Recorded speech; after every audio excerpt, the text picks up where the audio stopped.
he was also abusive to my mom, but the mistake is he taught her how to fight. And Oh, yeah. once she learned, Yeah. she could hold her own against him. So Yeah. he got to a point where like, okay, we're not going to fight anymore.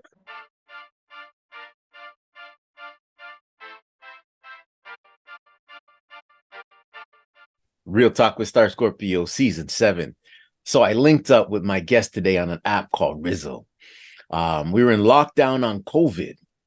We had a lot of things in common, and I seen that he had a fun side to him.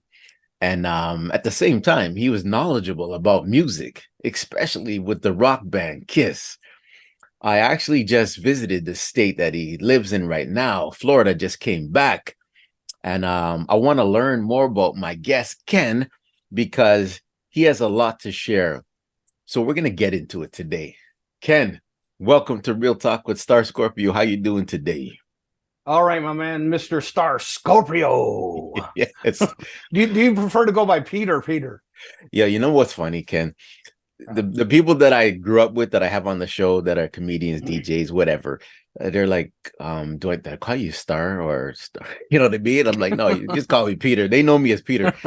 But some of Okay. the people that I met on Rizzle, like Wrench Turner and them, they call me Star, right? But it doesn't matter what you call me on the show. You know what I mean? Okay. Yeah. Cool. All right. I'm Go Go ahead. on. All right. So Ken, let's get into this. So with Real Talk, we like to build a timeline, right? So first question is, where were you born and raised? I was born in Port Huron, Michigan. That's about 60 miles from Detroit Rock City, and I was raised in Lakeport, which is right next door to Port Huron. Port Huron, yeah. So how was that growing up? Because I'm from Toronto, you're from the States. Tell me about the area and the growing up, the experience you had, even like family. You can touch on family. Okay, I'll try to keep it PG. Yeah, yeah, yeah. Yeah. I don't know about you, but I grew up lake effect snow. So growing up where snowbanks are taller than you are, you're in the wrong place. Yeah. So Yeah. that alone, my family, my father, physically and verbally abusive alcoholic. It was a pretty regular thing growing up as a kid, hearing my mom screaming bloody murder, especially on Friday nights, Mm. physical violence. He would be out to the bars trying to pick up girls. Mm. She knew that. So she'd just be home brewing. And as soon Yeah. as he came in the door, she'd be jab, jab, jab, arguing with him, to just goading him. Yeah. Almost like, okay, I need you to beat me up. Yeah. So my childhood, for lack of better words, sucked. Yeah. And So inevitably, I'm sorry, go ahead. no, I want you to continue, but just to let everyone know that's listening or watching, like, yeah, I have a lot of guests on in a lot of different professions, careers, and we're touching on something different today because when you shared with me this information on an email, I was like, oh wow. And if we get into this, this would be good because this is like real stories too, which I want to do from real people. And some people had, traumatic childhoods or whatever, right? So yeah, I'm glad you're sharing this. So yeah, continue. Well, the one way I can put it too is if you stop and think about it, parents are the computer programmers. The Mm. kid is the computer. Mm. So whatever you're inputting into your child, well, you're kind of going to get it out of them. Yeah. So my father was especially verbally abusive. Be like, he could build houses and stuff like that. He worked as a mason. So the thing is that hey, come in the garage. I'm going to show you something. I was like, oh God, here we go. Go Mm. in the garage, and it wouldn't be a very short period of time. You'd be like, you're retarded. You can't figure out what the hell you're doing. You stupid. So I grew up being instilled into my mind that you're retard, you're stupid, you can't learn anything. Mhm. Yippee ki Mhm. And inevitably, my mom was really close with her father, and her father was absolutely against divorce. Okay. But inevitably, he passed, and she got to a point where I'm done. I have a brother too who's a year older, so she came to us and said, "Listen, you got to understand something. I got to leave you guys." And we're like, "Oh my God, no! Don't Mhm. leave us with Dad." And Yeah. she swore, "I'm going to be back." It seemed like a year, it may not have been. All of a sudden she was back and she said, "Hey, I'm remarried. Would you guys like to meet my new husband and come move to Florida?" Hell yeah, I'm ready for that. So, Mhm. unfortunately, my stepfather, he was better. My stepfather was really more like a dad. He worked as what's called a boilermaker for nuclear plants. Okay. So he was gone a lot, but he had this thing about definitely drinking, definitely doing a lot of pills and whatever. And the way he grew up in Georgia. Mhm. When he was a young man even into his 30s and 40s, the Mhm. thing to do for an entertainment was to go to the bar with his buddies, get drunk, and then pick a fight. Wow. Yeah. Yeah. So he was also abusive to my mom, but the mistake is he taught her how to fight. And Oh, yeah. and once she learned, Yeah. she could hold her own against him. So Yeah. he got to a point where like, okay, we're not going to fight anymore. Yeah. Yeah. Wait, so yeah, I'm glad you're sharing this with me. But quick question, like, first of all, how old are you now? Because I always age people on my show just to get a perspective on the era you grew up in and everything. So how old are you now? Sure, for I can talk, I swear. Let's re-edit that. No, I'm just kidding. For future perspective, I'm 59. I'm going to be 60 November 5th, 2023. Yo, you're a Scorpio too. I think we Yeah, talked brother. on Yeah, November well, 2nd. yeah. Yeah. Okay, 60. Okay, I'm 49. And then how tall are you though? Because I want to get perspective. How tall was your mom and your real My dad? mom was, I'm 5'9". My mom was a little shorter than me, probably about 5'4", 5'5". My Okay. dad, my dad was probably about 5'10", a little taller than me. I got a brother. He's about the same height as me. Just for perspective, my brother and I do not get along at all. We're literally opposite sides of the coin. Hmm. My brother has been in and out of prison, jail since the age of 15. He's also physically, verbally abusive, alcoholic, confrontational, argumentative, has attacked me out of nowhere, has stolen property of mine, had sex with my first fiance. And then I found out years later we had a stepsister that he had been molesting our stepsister when she was like 5, 6, 7 years old. So Hmm. we don't get along. Wow. Wait, so So you're okay to share this? You're okay to yeah, I share don't this have a about problem. I'm information real. about That's me? my nickname is Real Hey Ken, so I'm Yeah. about as real as it can get. So Yeah, and I'm gonna ask you about that name in a minute later on. yeah, there's a Yeah, story behind it. all right. And the reason I asked your height and I want to get your mom's height too is because you're saying your stepdad taught her how to fight. So I want to get perspective on because I know height doesn't mean a lot. It when it comes to fighting too, it's how you it's defensive and how do you handle things and all that. There's a lot of little intricacies with fighting, but her being a woman and then him being a man, how tall was he, the stepdad? I would say he was probably about a little taller than me, probably 5'10", but he was a big guy. Yeah. I mean, muscular, big guy. Mhm. His nickname was Buster, so that kind of might give you a clue right Oh, there. jeez. So yeah, And then, but she could handle him from what he inevitably, taught her. inevitably, she got to a point because he was actually teaching her how Yeah. to, fit. Seriously to how to, punch and how to fight. And inevitably, they were in a fight one time. She cold copped him right in the nose and broke his nose. Oh, And then he says, and he just laughed it off and said, I love you. And they hugged and he said, we ain't fighting no more. yeah. Now you know how to protect yourself, and I ain't gonna be that stupid again. So, Yeah. Oh my God. but there was a few years that I was pretty, I'm like, oh my God, I'm back into it. But it wasn't as bad. But Mhm. when they did go at it, still like not something you really want to be around, involved with. But Yeah. And I know, so I want to go back to where you grew up before we get on the Florida topic too, because I know age plays a role in this and how you receive this information or visual attacks on your mom. So how old were you when this started, like the abusive side of your dad? How old are you? Because it must have affected you. Because I also want to ask about school. How did it affect you in school? But how did it affect you? How old were you? oh, from the get go. I mean, from as much as I can remember, as young as I can remember, that if there was violence of some form, if not literally really loud yelling and stuff being, you could hear stuff being, thrown. You could tell because it's hitting the wall or something. So yeah, it definitely foobarred me. I mean, because my school grades were bottom. And yeah, I had an issue. I don't have a problem saying it. I had an issue for years where I didn't want to get up at nighttime because I was afraid. So I would pee the bed. Wow. Because I didn't want to get up because I was afraid if my dad's up and he hears me, who knows what might happen. So it took me quite a few years to get probably 8, 9 years old before I finally said, I got to stop doing this. That's when I realized, I kept wondering, how come the friends I had never really wanted to hang around me?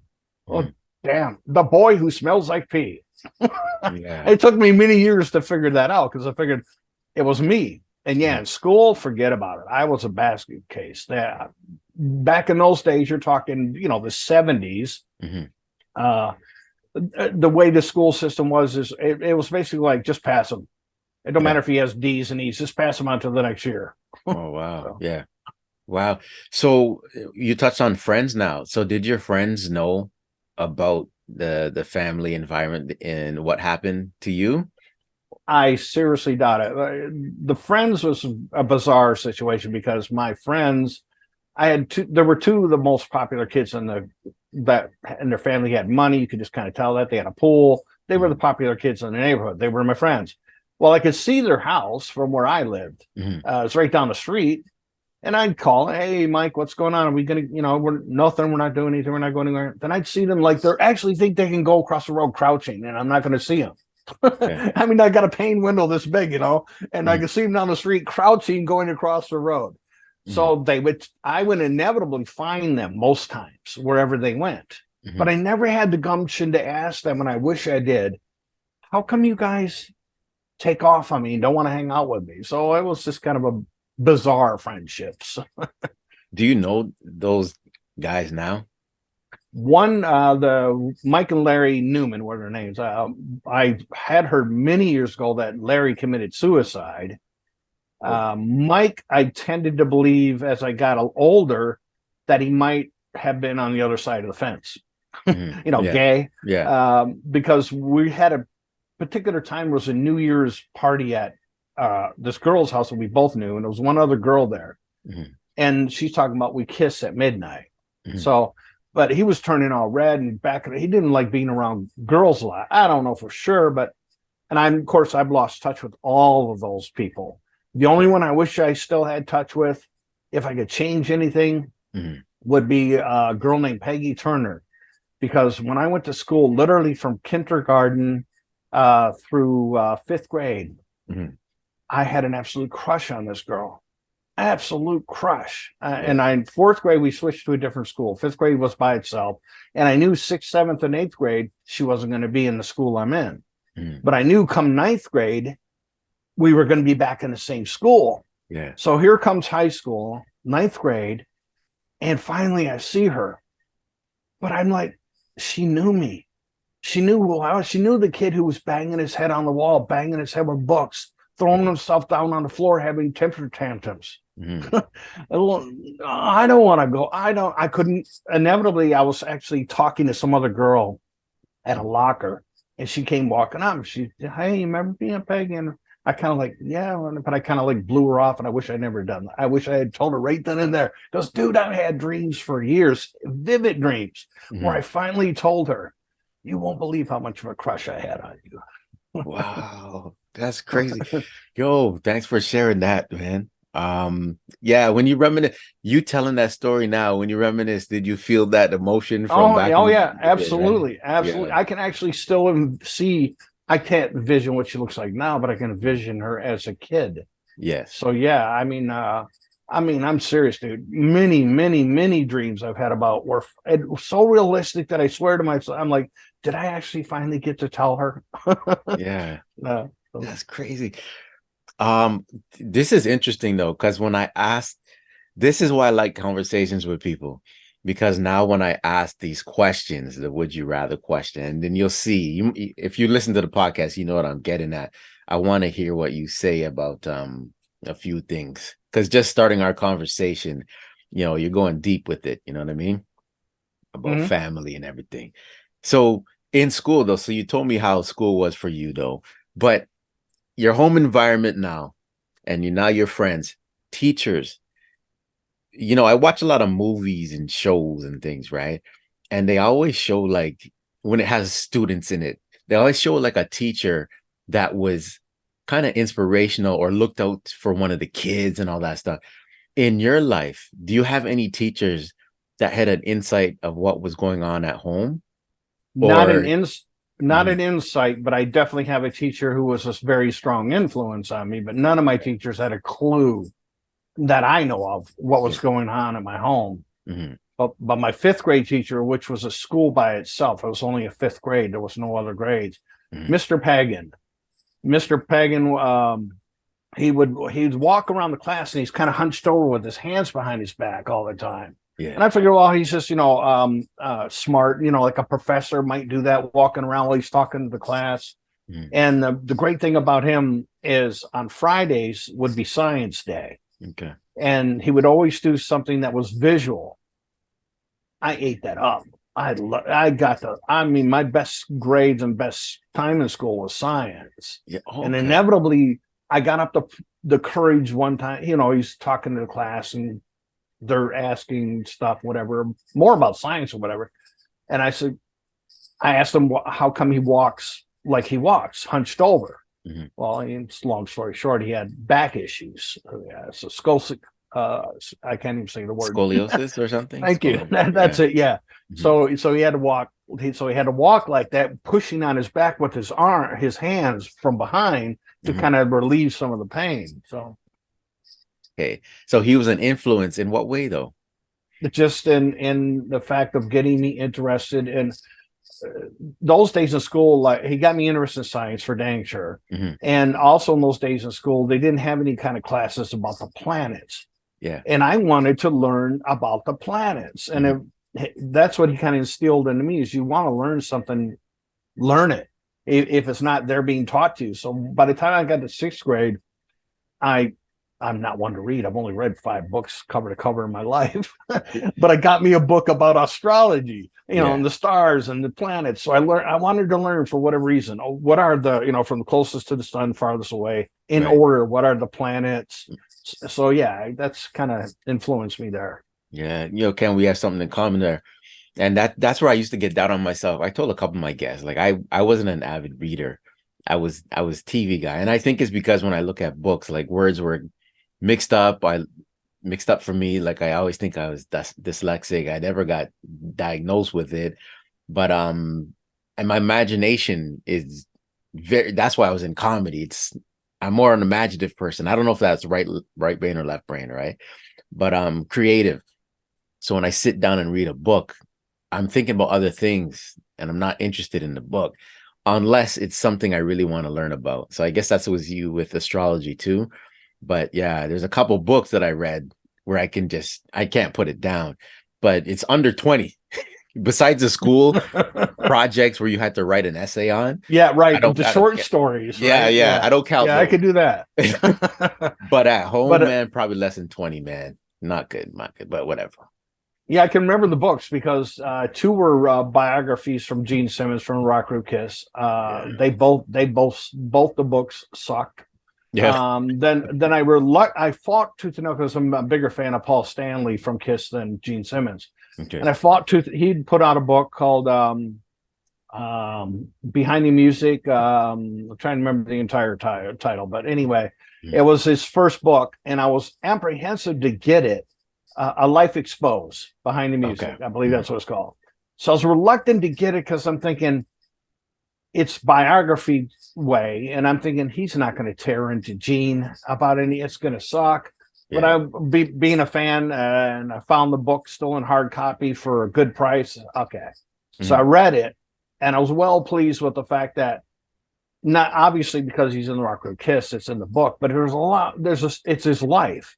Yeah. And then he did dig into Gene some, and I'm like, good, because there's no way that 2 people are getting along all the time like 2 peas in a pod. So Right.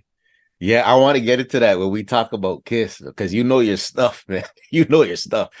But now So I got the background now. And then you moved to Florida.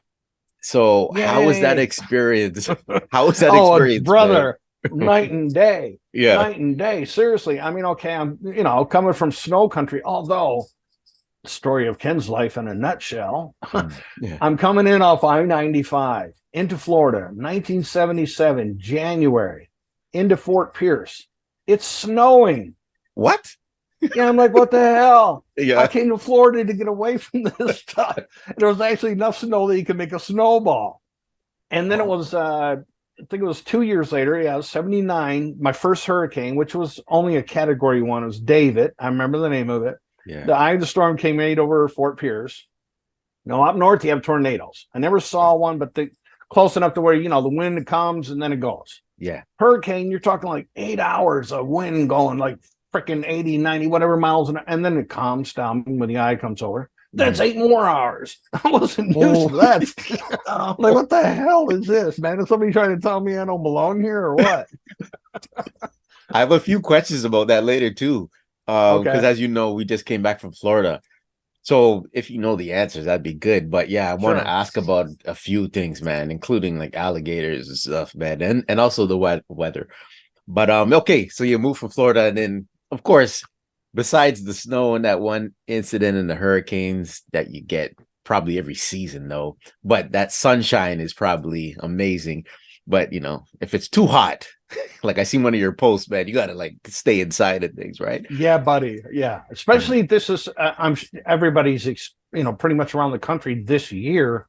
It certainly seems, okay, I'm used to Florida temperatures. I'm used to it. It's July.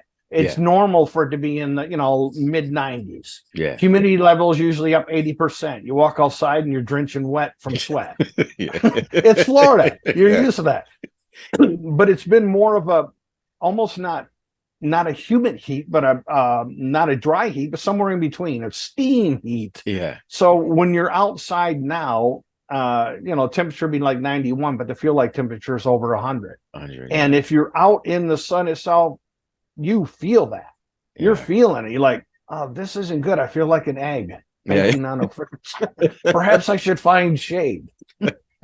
You know what, though, Ken? Before I ask him, I'm gonna ask next thing I want to know is how you got your name. Hey Ken. But just to let you know, when we were there like last week, it was hot, but it wasn't hot like when I went the first time years ago. We went to Orlando. That was hot. And like I was frying. But this time we had some rain when we went. We were in Tampa, and it was hot, but I could take it. But when we went to the beach in Clearwater, I felt it then. And when we went to Busch Gardens, you told me, I messaged you, right? We're going to Busch Gardens, but you said stay hydrated, and I'm like, okay. Buddy. I kept telling my wife, yo, Ken, tell me to stay hydrated, man. She was laughing because I was like, give me that water. Let's get that water. Yeah, it's crazy. Yeah. Okay. I dug that video. I saw that your wife seems like a really cool gal. I love that video that you post. I can't remember exactly where I saw it, but whatever. I'm probably over on Instagram. You and your wife are dancing. Yeah. That was so freaking cool. Because I know there are some women. I'm pretty quite sure if your husband said to him, "Hey, I want to do this video. Let's put on this song and let's dance." The wife would go, yeah. But she's cool. She went ahead right with it. So yo, I'm telling you, you've seen my videos. Because I do a lot of videos, like try to do those fun videos for people to enjoy. I've had my dog passed away, but she was in my videos from when she was a puppy. We used to do skits. My wife, my daughter, but they're all like, yeah, I'll do it for you. But she's in a lot of my videos. And that people don't know that post that I put up when we were dancing. It looks easy. Like, yeah, we did it one time. We did it like 15 times. I can imagine. I screw up. She screwed up. And then she was drinking wine. I was drinking wine. So whatever you see there, we're not like sober. And I was drenched. I was in a dress shirt and I was drenched. I had to wipe off and everything, but we got it done. Yeah. She was a good sport. She was a good sport. Okay. Now, hey, Ken, like, how did you get your name? Your name is Ken Sills, right? Ken. Yeah. Sills, right? But you do a lot of things because I want to ask about You know, you do a lot of improvisation with the puppets. So I'm going to ask about that. But your name, Hey Ken, how did that come Oh, about? okay. Try to keep it as in a compass of not going too far with it. Mhm. I used to be a regular caller to a radio show in my area called the Love Doctors, and it became a caller almost daily, mostly daily, sometimes twice a day, sometimes 3 times a day. So they have what they call regular callers. I was one of those people. As time passed, the show got bigger, spread out, not necessarily yet on whatever iHeart. Anyway, inevitably the host decided, okay, let's have some fun with something, because they could tell when I would call the show, I was a person not understanding it's radio. You can't see me, Yeah. so you have to envision whatever it is. So I would stir the pot whenever somebody was talking about whatever the main subject was. I would get on and be like, that freaking idiot, this, that, whatever. That's making a really brash opinions. I was called the American Basher. I called about how you idiotic, pathetic sheep in this country, this, that, whatever. So inevitably, the host decided, okay, he knows what he's doing. He's playing around. Let's do something. Now, they didn't tell me originally they were doing this. Okay. He hired what's called a voiceover guy. Okay. And did what's called drops. And if you're listening on radio, sometimes you'll hear like a scream or a car wheels or whatever. That's what's called a drop. Yep. So I came on and I'd start talking, and then all of a sudden I hear, "Hey Ken," Okay. and I'm like, okay, I got to roll with this. I'm improv to the hill, brother. Yeah, I would love to do it on stage with somebody who's a professional at it. So like, "Hey Ken," and I'm like, "Who's that?" And he replied, "Starfish Stallion," and it'd be Glory Hole Hero, Tube Steak Tarzan, whatever. So now it's all of a sudden I'm being bashed because I'm gay. Yeah. And I'm like, where's the gay community? This all through, years of this. Where the hell's the gay community? How come they're not going against it? This is blasphemy. It's wrong. This, that. Whenever I met people, 99% of the people got it. It's a show. Right. It felt good to meet people who would either recognize my voice, or because I was at an event, they go, "Oh, that's Ken," because I was usually the main draw on stage. Yeah. That they would come up and go, and almost in tears sometimes. It's like, "Dude, you're so effing funny. Oh my God, I heard you today. I had to stop the truck." This, and I'm like, that's cool. That's cool. So for many years, I became locally known as Hey Ken. Wow. Okay. Well, I started way back then, Twitter called Love Docs Hey Ken. Way too long a name. Yeah. Well, somebody hijacked and tried to make it look like their account was my account. So I decided, hell, I'm going to start a new one, and I'm just going to call myself Real Hey Ken. Okay. And then, not purposefully, but I branded myself as Real Hey Ken, and I just have used it ever since. So. And you ran with it. Okay. Yeah. So that's the story behind it. So you called in this radio show. So you touched on something there. I want to know now, what profession were you in? So you had a hard time in school, but work life, what did you do as a career then? Because I don't think I even know that. Lots of things, brother. Yeah.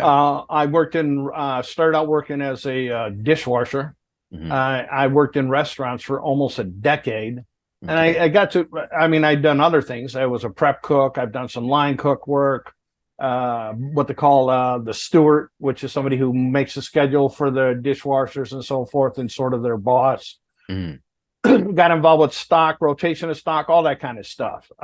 So yeah, there was that. And then after 10 years of doing that, I started going from job to job to job, because something that's right below my nose would always get in the way. Bosses love me because I actually showed up to work early. Rarely did I call off. Not only did I do my job, I put the pedal to the metal and hustle to the muscle and did the job well. So bosses really let me get away with a lot. Yeah, with something that's right below my nose. So I would have a job. I worked for Terminex for almost 5 years. The only reason I lost that job is I was in an accident that wasn't my fault. Once I got the bill for their new truck, because it was the first one to get a new truck, when they got the bill, they called me in the office. The bill is sitting on the desk, right? So like I can see it, and it's like goodbye. Yeah. Oh, what? I've been doing a great job. I had an accident. You got insurance, whatever. I worked. Wait. Favorite, Tell me what was Terminex? What is Terminex? Terminex is pest control. That's Oh, right. okay. You're in Canada, so yeah, pest control. So I learned a lot. What I learned the hard way. Well, I'm too honest of a person, and I'm too caring.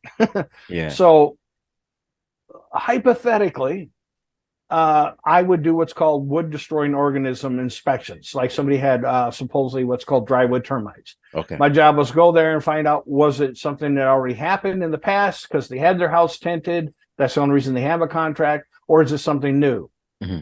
If I find out it's new, boss will be like, no, don't put that, because they didn't want to pay the policy. Hypothetically. Yeah.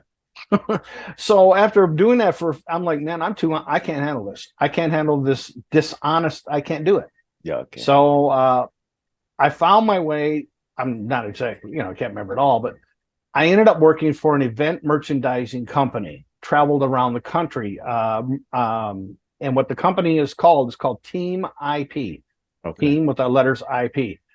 They are the biggest. They're the hugest youth sports organization, period. So every state has its own, in the United States, has its own high school athletic association. Okay. Like Florida's FHSAA, Florida High School Athletic Association. Kentucky, KHSAA, so on and so forth. Okay. So they work a deal out where the high school or college, because there's some colleges too, and some NFL, they sign a deal that, you can use the logos, you can use, all this stuff on your t-shirts, hats, whatever. And they get a certain percentage of the event. Regardless of and what was the great thing about it is what made them go for it is because if the event failed, say nobody showed up, that whatever it is, high school, college, whatever, still gets their money. Still gets their money. I figure, yeah. So I got to travel to a lot of states in the Northeast. Oh, it was murder. Because I'm talking, I would be at work my regular 8 hours, and then usually waiting for stuff to be printed, which could be another 8 to 12 hours, then get in a van and drive to like Gatlinburg, Tennessee, which is a little over 3 hours away. Okay. Mind you, I've had no sleep. Yeah. And then I call and go, can I please get a hotel here? No. Oh, man. And have to drive back home. Oh, wow. And there was, sometimes I'm going across country, and because of how scheduling was, I'm up. I mean, by the time I get to where I'm going, there have been times where it's already past the hotel time you're supposed to be checking out. Yeah. And I have to go unless you got to let me sleep for at least 2 or 3 hours. So I worked for my mom, owned an auto body repair shop. Oh, wow. She was very proud to be a female owner of an auto body repair shop. Sweet. We were the first shop in Fort Pierce, Florida to do custom paint jobs. Oh, wow. So I knew nothing. I just walk in the door one day. There's this guy who knew body shop, and was her boyfriend because she'd gotten whatever divorce or whatever. So I just pick up tools and start working. Inevitably, he comes over. The guy comes over, and I'm doing what it's kind of hard to explain, but I'm doing what I'm doing. And he goes, "Where did you learn to do that?" And I said, "I don't know. It just seemed like the best way to do it." Who are you? Yeah. My mom owns the place. So, but unfortunately, my mom, she passed away unexpectedly after about a decade into the business. 2002, she passed away. Oh, business was gangbusters, especially once the hood. We didn't live far from the Alphabet streets. So once the brothers knew that my mom was cool and then they could bring brown bags full of cash, usually no bigger than a 20.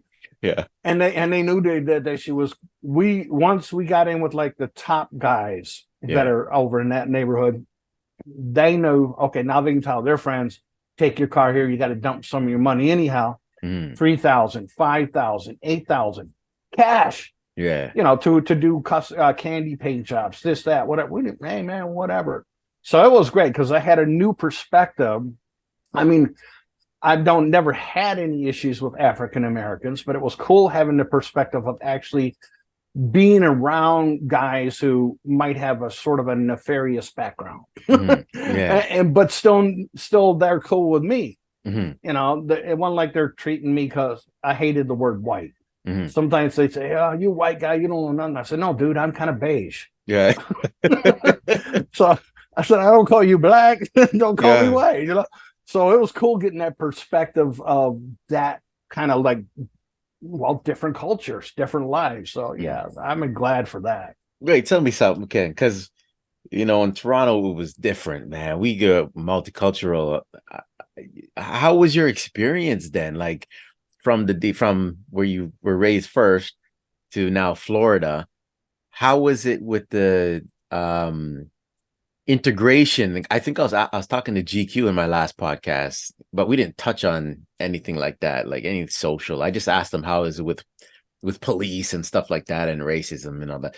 But for you, did you grow up with a lot of different ethnicities? Because I'm so lucky I had that experience. My best friend in public school, Derek Lafreniere, was white, but I never looked at color.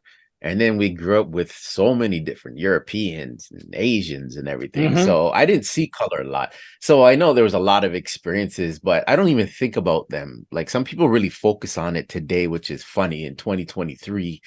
It's nothing like back in the days. But how was your experience?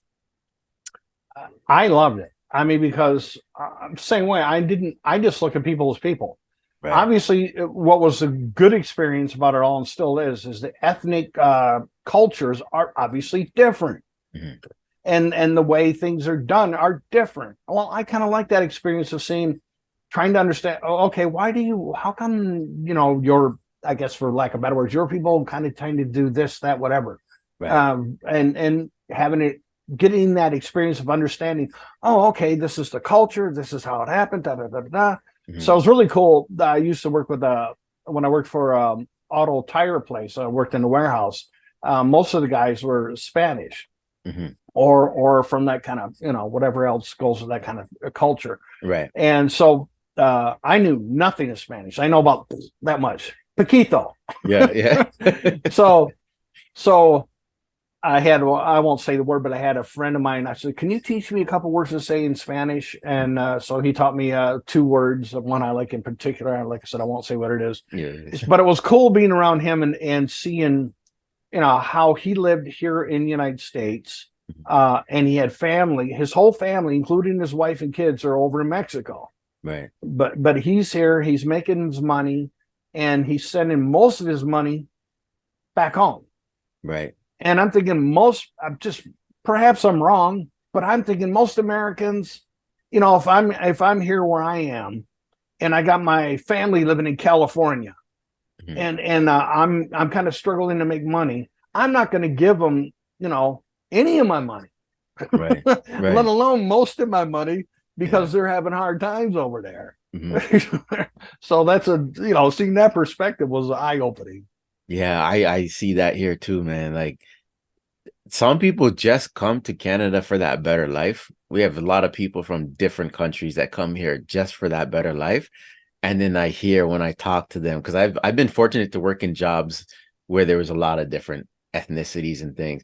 And I got to hear the perspective of the Filipinos, of the Indians, Pakistani, Africans, and they just send money back to family and they Mm-hmm. work like dogs here, man. And then Yeah, they have little take for the crap. themselves. They take the crappy jobs that Americans don't want. Yeah. There are Yes. Americans who will literally be like, I need food, I need shelter. Okay, here's a job for you. Yeah. I'm not doing that. No way can I do that. Whatever, whether it's picking fruit or whatever the heck it is, they're not going to Yeah. do it. Wow. Crazy. Speaking of Canada, before I get, Mhm. growing up in Port Huron, well, Lakeport, but born in Port Huron, there's a bridge there called the Blue Water Bridge, which goes over into Sarnia, Canada. Okay. So when I was a kid, it was a normality for the family to pack up and go over to Sarnia, Canada, to go to the I'm trying to remember what they called it. It messed with my mind, but there's stores you can go to there to get stuff, and it's cheaper. Of course. And of course, they're supposed to check your car when you're coming back Mhm. trunks full of stuff. They ask you, did you have anything to declare? You're supposed to let them know, yeah, I bought this stuff. We just say no. Yeah. So I've been to Toronto long time ago in fifth grade. I think that's where the CN Tower is, right? Isn't that in Toronto? Yeah. So this is, now you're going way back. I'm in fifth grade. So you're talking, I don't know, mid 70s. I don't know how long ago the CN was built, but it seemed like, to me, it was new. Like it had just recently been something that was built. So that was the whole trip, going to this hotel that was very near the CN Tower. But what's weird, though, we never went to the tower. Oh, you didn't go? Like, hey, no, you can see it, but it's like, isn't this the whole reason for the trip here? Are we going to go to the thing? I was going to ask you if you've ever been to Canada. So that's cool. Yeah. You came to Toronto. I actually went to a barbecue at my friend's house last night. I posted stuff on Instagram, and I haven't driven home because I'm a homebody now. Hardly go out. Well, me and my wife do go out around the city, but downtown, I used to live downtown at the clubs and all this other stuff. I used to work at the CN Tower, by the way, when I was younger. Oh, how about that? Yeah. But when I was taking what we call the Gardner Express home, I had to snap a picture of the CN Tower because they light it up now at dark when it's dark. But I haven't seen, the downtown life in a long time, even though it's on the expressway, but there's so many condos and buildings now. It's crazy. But that's cool that you went there, but you didn't stay at the CN Tower. I mean, not stay. You didn't go to the CN Tower. You had to see that. Yeah, I don't remember. Honestly, I don't remember us going. I remember us seeing it, but not going to it. By the way, it was duty-free shops. That's what I was trying to think of. Yeah, we called it duty-free shops. But yeah, I mean, I don't know why, but in where I lived, they referred to Canadians as mushheads. Oh, really? I don't know why. Like, whatever, they can't drive, they're mushheads. Okay, what is it? Whatever. Oh, it's so funny that like, we're from Toronto, so born and raised, and we adopt a lot of the stuff from the States because we're so close to like New York, right? So we were into the music, the shows, everything from the States, right? But when you go to Eastern and Western Canada, so BC on one side, British Columbia, and then on the other side, Nova Scotia and PEI and stuff. For me, that's real Canadians, right? They do a lot of stuff, the culture and everything, but a lot of our culture came from the States. Especially me being a Black person coming from Canada, the music and all that. But when you came to Toronto, I was wondering if you came because when we get to talk about Kiss, I'm sure Kiss came here because I'm not one of those people who are knowledgeable about events in Toronto and stuff. I'm just not good at that. But I know Muhammad Ali, when he fought, I think he fought at Maple Leaf Gardens. That's where our Toronto Maple Leafs play, back in the days. But he came here. So I'm wondering if Kiss ever came to Toronto to perform. But I'll get into that talk later because I'm sure you went to concerts and stuff. But what I want to know now, though, social media. So we're gonna fast forward in life. Social media. So you share your experiences on social media. You're an open book, you say, too, right? What got you into blogging and sharing your stories, especially in Florida, talking about the Florida weather and all that stuff? What started that? Well, after my divorce, I didn't have a life. Okay. I didn't, not just so I didn't have a wife, I didn't have a life. I needed to find, I was working for, I started out Periscope, a live stream app that was owned by Twitter. Okay. That was still when I was married. So it was just something like I just did. I was like, okay, this is easy. Once I figured it out, it took a couple times to figure out what exactly it is. And then I built up a following there. I actually had people who would want me to stay on. I'd be on for hours and they'd be wanting me to stay. I'm like, I gotta go, man. They want me. After my wife had left, my daughter had drawn all over with crayons, written words on her wall in her bedroom. Didn't matter because they're going to repaint it and whatever. They were leaving. So I'd go in that room and I started adding stuff to whatever she wrote.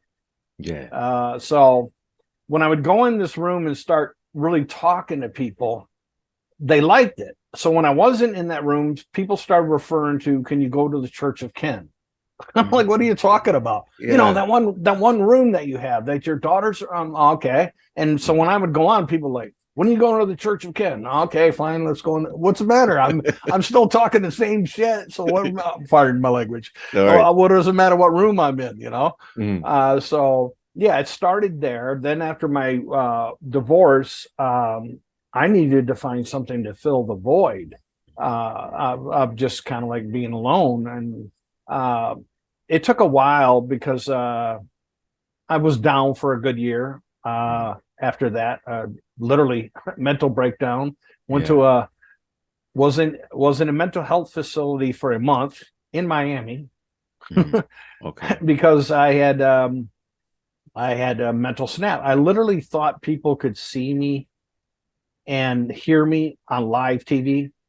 So, and I ended up driving my car. Just back when the Pope was coming to visit America with the president, Obama.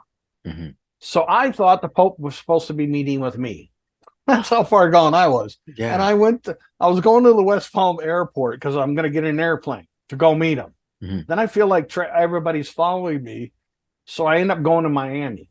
And I'm just following where I see airplanes. I'm not even following signs. Anyway, inevitably, I ended up out of the car, talking to myself, walking down the street. They ended up going, hey, here's a police officer. Get in the car. Something's wrong with you. Yeah. Wow. So once I got back out of that situation, which took me a while to get myself back on a level plane of accepting things, I had already had a YouTube channel at the time, Love Docs Hey Ken, way too long a name. Can't get access to it anymore anyway. And I decided I want to start doing interviews, just people I find interesting. And I called it Outside In with Hey Ken. And I found a guy that I was following from Periscope who's makes movies and whatever. His name's Alexis Cardoza. And I also followed him over on Twitter. So I got in contact with him. I said, would you mind doing an interview? So it was literally off the cuff. I knew next to nothing and I didn't want to. I wanted to do it there, live. So I did it live on Periscope and then put it on my YouTube channel that I had at the time. So that was basically the seed that started everything, was the YouTube channel. I'm following him on Twitter, Alexis, and I get a message from Twitter, because I'm following him there, an alert that, hey, here's a new app. I'm starting with a new company. The app's called Rumble. And I'm like, oh, okay, well, let me go check into this. Well, Rumble was a 40-second video app that you literally would, there'd be like a section where there's a question that you're going to now answer. Right. So I started doing that. Then you could just do your own 40-second videos. So, okay, I ain't got nothing to do. I'll start doing that. And then I inevitably created a character called Hick Jim, and then I created a puppet show I have called the Paul Legend Show. Yes. then the app rebranded after about a year and a half. It rebranded as Rizzle. Rizzle. I'm used to spelling that. It's gone now. But I was on that app as what's called a founding member, and ran on that from almost the get-go until it died. It ended up with 5.8 million followers, a whole bunch of freaking views. Yeah. So then I decided, well, it's gone. What the hell am I going to do now? Yeah. So I started an Instagram and decided, okay, I might as well just be what I am, which is just me. And if this other stuff's included, it's me. And just started doing Instagram, doing what they call Reels, Rells, and also did that on Facebook. I didn't know, I've learned, but I didn't know that once you reached a certain point of so many Reels, you can get money. Not a lot of money, but money. And I'm like, oh, that's kind of cool. Even if it's $5, whatever. I'm just killing time. If somebody wants to give me $5 for killing time. Yeah. So that's where it just kept rolling and rolling and rolling. I'm on an app called Clapper. Most people haven't heard of that app. Yeah. I'm on, like I said, Instagram, Facebook, Twitter. Sometimes Twitter's not so much for videos, but every once in a while I'll go ahead and throw a video over there anyway. And Yeah, I share my life pretty much daily, sometimes numerous times a day. I do usually a vlog, and then other times I just got a thing I call My World, where I'm out wherever, Yeah. or and so I just keep rolling with it. Yeah, I seen that. I seen a couple clips from that.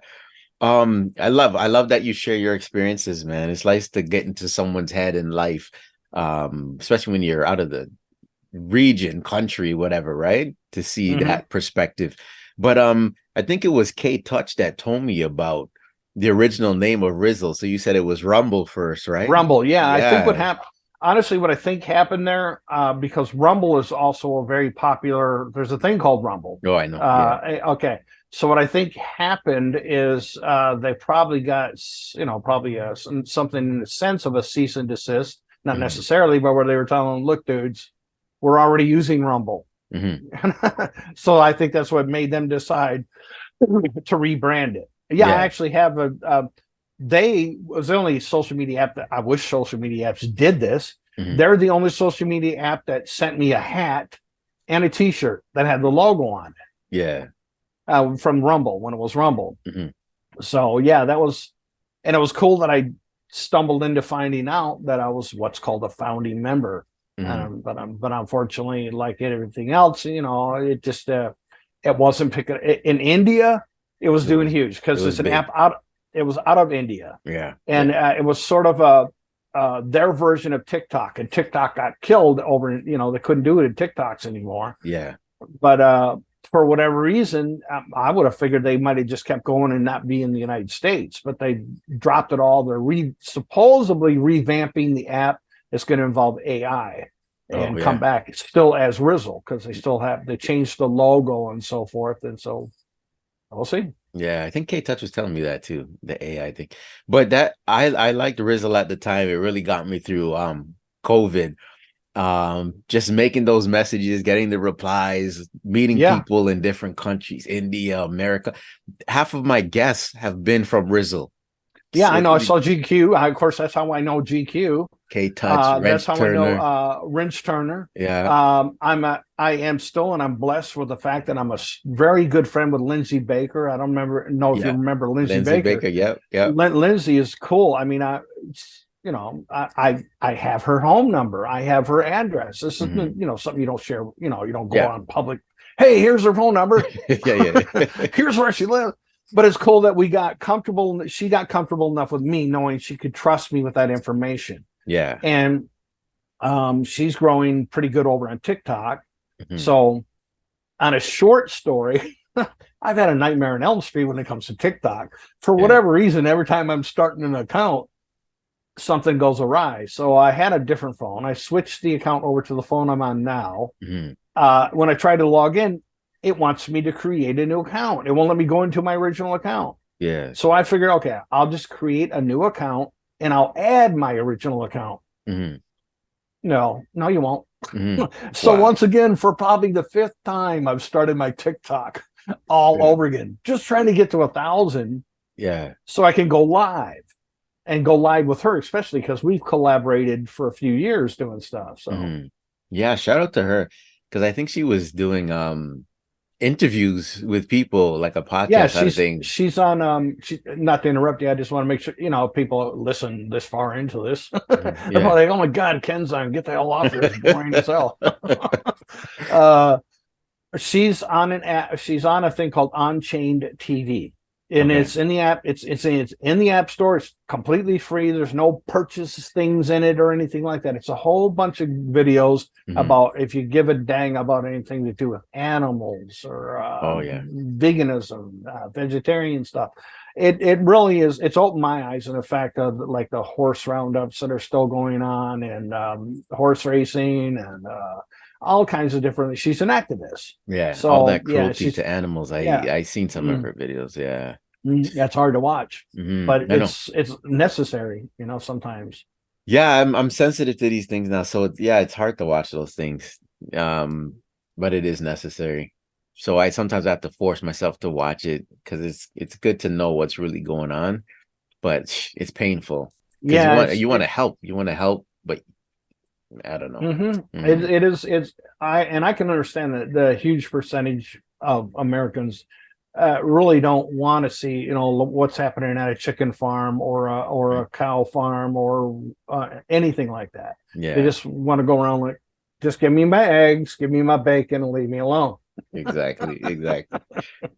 Wow, some good history, man. I have to shout out my first Rizzo guest was Eddie Knight. He's a rapper on Rizzo. We used to have a good conversation. Topanga was on my show. She told her story. Topanga, I remember her. Yeah, she Yeah, was and I on. remember Eddie. Yeah, Eddie I Knight. remember those guys. Yeah. And I got to shout out Eric Escobar, of course. He was on my show twice. Comedian. So Rizzo, man, I met a lot of people. Now I got to tell you, don't mind me interrupt. So I didn't mean to interrupt. But I want to commend. I want to commend you and other comedians for whatever you have done as a comedian. Because I'm going to tell you what, I absolutely love comedians. Love watching comedy. Yeah. And no, there are people who see this stuff and think, oh wow, that's pretty damn easy. Yeah. Wow, it's a cakewalk. All I'm doing is getting up here and just making people laugh. Yeah, go for it. See what happens. I've only I have seen a couple comedians live. Mm-hmm. Some lesser known. I don't remember the name of the first two, but I do remember specifically. And I stumbled across a guy named Brad Williams. Okay. He's a dwarf comedian. Oh, I think really, he's really exploding right now. Yeah, I know. He's starting to get into theaters. The bigger seats, 3,000 seat places. Mm-hmm. So somehow or whatever, I found him. And at the time I had money, I had a car, and he was West Palm Beach Improv on St. Patrick's Day. Yeah. And mind you, he's a dwarf. Yeah. So you think he didn't take advantage of that? Yeah. And when I went in, when I'm going in, it's a place where you two drink minimum and they serve food. Excuse me. So when I'm going in the place, I happen to be at the front of the line. I wasn't like, mad rush. I'm just kind of like, I want to get there so I can, and I wait and I start to see people. Okay. People are kind of loitering until it gets close to where it's going to open. So, okay, I'm going to go ahead and get in line. So I'm probably maybe 20th and 30th in line going in. So there's people who kind of guide you to where to go sit. And I said to the guy, I said, dude, if you can put me anywhere close to the stage, that'd be awesome. Yeah. So he did. Wow. So I loved it. So that's what I wanted. I wanted that experience close enough to know I can interact, but know how to interact. Not be a heckler, right? But be able to say a word or two and almost feel like you're part of it. Really part of it. Part of the show. Yeah. Yeah, that was really and awesome. And I had a shirt that I bought just for that event. Some about St. Patrick's Day, green shirt. After the event, he's doing, you can buy a DVD or whatever. I didn't have the money, but I stood in line. I says, I don't want to insult you. I don't have the money to get a, whatever. Is there any chance you'll sign my shirt? And he said, yeah. Well, I didn't know what to do because I'm thinking, should I bend down? Or should I, and I'm thinking, I'm just going to stand here. If he wants me to bend down, he'll tell me to, because I don't want to insult the dude, Yeah. But he just reached up and I said, could you put Real Hey Ken and just sign your name? And he did, Real Hey Ken. And so I never washed. I only wear that shirt one day a week. I'm 1 day a year. That's on St. Patrick's Day. And it hasn't been washed yet because I only wear it the 1 day a year. And I don't want the autograph to go off. Yeah. So sorry to go off on that thing, but I wanted to let you know how much I appreciate comedy and comedians. Thanks for saying that. I appreciate comedians too, and that's why I have trouble to try and get back into it, because I watch my fellow comedians that I started with, but of course a lot of them started before me, and I was lucky enough to be in a group that was like in the know, and I got to do a lot of shows. But it's that whole, I got to create my set and then work it out at the clubs, and then then fine it and tune it, fine tune it. It's a lot I'll of tell work. you what. Well, that you have to know this. The mecca of comedy right now, is it not Austin, Texas? That's where Joe Rogan's opened up what's called the Mothership. Yeah, and it is, for lack of better things, it's the Comedy Store with a new name. He's hired a lot of, and what was cool about Rogan, luckily he can afford to do it, and bless him for that, wherever he's done in his career. When the COVID crap came around, and he's working on not the place it isn't even in existence yet, but he's got people that are there, that are agreeing to come. He was paying these people. Oh, He wow. was paying them despite the fact that they're not even open yet because of Yeah. the COVID crap. The building wasn't even finished yet. The building was there. It's an historic building, but Mhm. they're getting remodeled and all this stuff. He paid that staff for I don't know how long, quite a long time, probably near about a year Yeah. before getting the top people who wanted to come to him, who Mhm. wanted to come there. He's gotten comedians, major comedians, to move to Austin, To Austin, Texas, Texas. Wow. Yeah. just to be involved with those comedies. There's a volcano there, I think, if I remember right. There, and of course, like I said, his place, a couple other places. I would love to go there for Yeah. like a couple weeks, and but of course, getting the tickets to go to those shows too. On top of that, especially the Mothership and Tony Cliff. Mhm. I'm sure you've had to have seen his Kill Tony bit, the thing that's going with that. I have to Google it. Oh, you got to look it up, brother. Kill Tony is the thing right now. It is huge because they're giving a huge audience Mhm. to no-name comedians. Your Mhm. name's in a bucket. They pull up your name, you get 1 minute. Come up, Wow. and there's the comedians that are on. There's always Tony Hinchcliffe there, but there's sometimes Joe's there, Rogan, and other guys are there regardless. Mhm. So they'll interrupt sometimes, but for the most part, they're giving you your 1 minute. Yeah. Prove it. Show us what you got. Yeah. And then that sometimes can get you right there a gig from one of them on stage. Hey, Mhm. come do this with our After Dark show. Mhm. And there's the guy, the Mullet King is what his name he goes by. He was on Rizzo. Yeah. Bear Bardou, I think is his name. He had his opportunity to be on that show, so of course he's running with it. He's got that as a pinned clip on his Instagram, Mhm. and now he's at a place called I'm trying to remember, but he's really awesome. He's really one of those you could see that he's learning the craft. Right. Right. Yo, you're inspiring me. I don't know, man. Maybe because you could start comedy at any time in your life. So maybe I'll touch the stage again. We'll see in the future. Because now you got me buzzing, Ken. So Ken, we're in the middle of the podcast now. So Mhm. I'm gonna ask you this question. It's a would you rather question. And then there's some follow-ups to that. So let me know. Would you rather visit your younger self and give them advice for the future? Or would you rather visit your older self and have them give you advice for what's going on right now? Older. Mm. And why? Well, because I'm figuring, why do I want to go back to the younger me and then find out all the crap I've had to go through to get to where I am? Dude, I was living in a crack house. Come on, and I don't do crack. So. Wow. Jeez. Yeah. I'd rather go to the older self and have that person, say, hey, here's, you're on a good path, do this, do that. Okay, cool. Yeah. Yeah. This is what I'm hearing. I think my last few podcasts, a lot of people have been saying older, but it depends. So I like to hear the perspective on why people like to go back or forward. But now, the next question, whether you chose younger or older self, this is visiting your younger self. What would you tell your younger self about money? um, well, knowing who I am, I would remind myself that money is homeless. Because money doesn't stay where it needs to stay with you. It's always going somewhere else. And I like that. perhaps, Hold on. I like that. I like that. Okay. Yeah.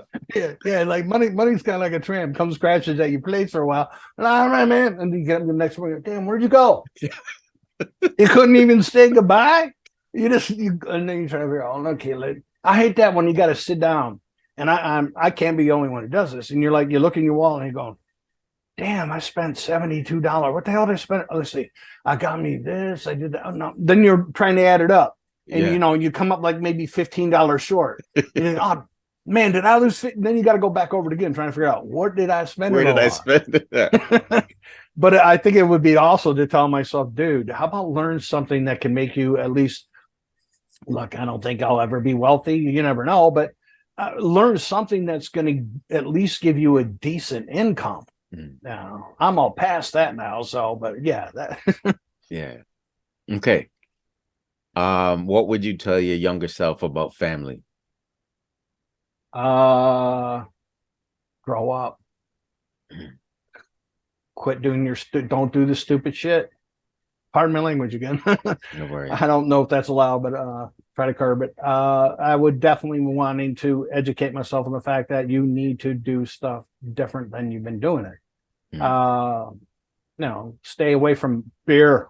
mm, uh, Luckily, I'm in today's 131 days without a beer. I've had a rum now and again, mm, but it would be. I think the thing I would definitely tell myself is, believe it or not, you're going to get married, mm. and when you do, you're going to stop drinking beer on your own choice. When you do that, don't go back, no matter what, because if you don't go back, you're going to be married happy for the rest of your life. Well, apparently I'm not married, so I must have went back. Wow. So since you just touched on that, before I ask the last two, you said you're divorced, right? So, but you have a good relationship with your ex-wife then, right? Yeah, knock on wood. Yeah. Yes, I'm grateful that we are still friends. Mm, Yeah, so nice. she's remarried. She's almost married 5 years now. So And your daughter? okay, our kid was born preemie, 3.5 months premature. And as she grew up, unbeknownst to us initially, there were some issues going on mentally. And she was doing cutting. I didn't know that until she was like in 7th grade. Then she got to a point where she no longer wanted to identify as female. She wanted to identify as male. So we were close when she was little, very close. But then that during that period of time, probably up to her age of 8 or 9, I hadn't been drinking beer. Then the short story is I went back to drinking beer and drinking too many beers. I wasn't physically or verbally or abusive, anything like that. But my wife and kid could tell I'm drunk, and my kid got to a point where I don't want to be around dad anymore. He told mom, I'm going to go live in Nana. I don't want to be here. So that put the nails in the coffin. My wife wanted to go live with my kid. So yeah, that gone. Okay. Sorry to hear that, man. I thought I saw a post though. I don't know if it was a couple years ago where you were with your child. I don't even know when that. No, I haven't seen my youngest. I have not seen since he's 23 now. Probably the age of 12. Okay. I haven't heard his voice. Only very recently, like over the last year, once in a blue moon, he'll send me a message because he just did not like me. So it's I can't change the past. So why he didn't like me, even my wife at the time didn't understand why it was that suddenly I'm the enemy. Except for perhaps the fact that I'm the one who's trying to instill into the kid, look, you can't have your room be a pigsty. Get up, clean it, and sweep a floor, get your homework done. Well, mom and grandma were just let her do whatever the hell she wanted. So who are you going to want to listen to? So yeah, I haven't. No, and my eldest, I have another daughter from my second engagement. When she was an infant, mom took her. I didn't see my kid. I saw my kid once when she was 4 or 5, and this, after years of not seeing her, for Christmas one day, and then my ex wouldn't let me see her for I don't know why. Inevitably, my ex kept getting issues with the guy she was with. She was once held hostage with a guy who was in a wheelchair. Another guy she's with, out somewhere, he shot somebody with a flare gun. So I got a hold of her and I said, listen, if you don't get your crap together and who you're seeing, I'm going to get whatever investigation involved. This has got to be affecting the kid. Well, I had just gotten married and all of a sudden it's like at my door, it's my kid. There goes my ex-girlfriend, fiance, leaving. My kid's got a suitcase. and I just got married. I'm going on it to Vegas, literally like the next day. Yeah. So she dropped at our doorstep. We got to leave to go to Vegas. I don't remember where she stayed during that. So we get back, and she was a wreck. Our kid, my oldest, was a wreck. So we had to rebuild her self-esteem. Just got the age of 12 or 13, and we had rules at our house. You're gonna, you sweep the floor, you do dishes, you keep your room clean, you keep your grades up. And she was doing great, but she'd go over to mom's, and mom would let her do whatever the hell she wanted. Well, gee, where would you want to be? Yeah, of course. Well, she went to mom's, and she got to a world of drugs, prostitution, burglary. She's in prison right now for stealing a fire ambulance. She made national news, at least that. What? So she's obviously she's clean now because she's in prison. So she's off all the drugs and has about 3 years left before she gets out. Wow. So, yeah. Wow. Been a fun life. Wow, Ken. No wonder why you want to drink. Jeez. You got stories, Ken. Okay. What would you tell your younger self about friends? Forget about it. I mean, you be very cautious. I am a first blood person. Draw first blood on me, I'm not going to forget it. I'm not going to forgive it. You may think I'm still your friend. I know you're not. You're not. For somebody to get very, very close to me, it's a two-way street. You gotta, if you're not having communication back and forth, I don't know how friendships are supposed to be. In my humble opinion, I have a friend, we're staying in regular touch with each other at minimum. And when you have somebody, like it's only I lent money to. Okay, it's one of my principles. I'm never going to lend anybody money. Sure enough, goodbye to that money. Yeah. Okay. Well, now the situation I'm in now, I have a guy who I knew in high school, didn't know him well. He knew my brother. Over the last year, got to know him. Long story short, he needs a place to stay. Okay, well, I already have a tenant. It's only I got one other room that's not air conditioned, and I got my living room. So I say to him, I mean, you can stay in my place if you don't mind sleeping in the living room. I just happen to have it blocked off because when I'm out here, I want to have my privacy from my tenant when I'm doing artwork or whatever. So I had already had it blocked off when he come to stay here. So I said, well, dude, you can't just stay for free, so supposedly he'll pay me at some point. So, but I would definitely tell myself, younger self, be wise, be cautious, and keep the close friends close, and maybe the enemies even closer. You hear that a lot. Okay, last one, Ken. I want to hear this. What would you tell your younger self about love? Heartbreaking. Watch it.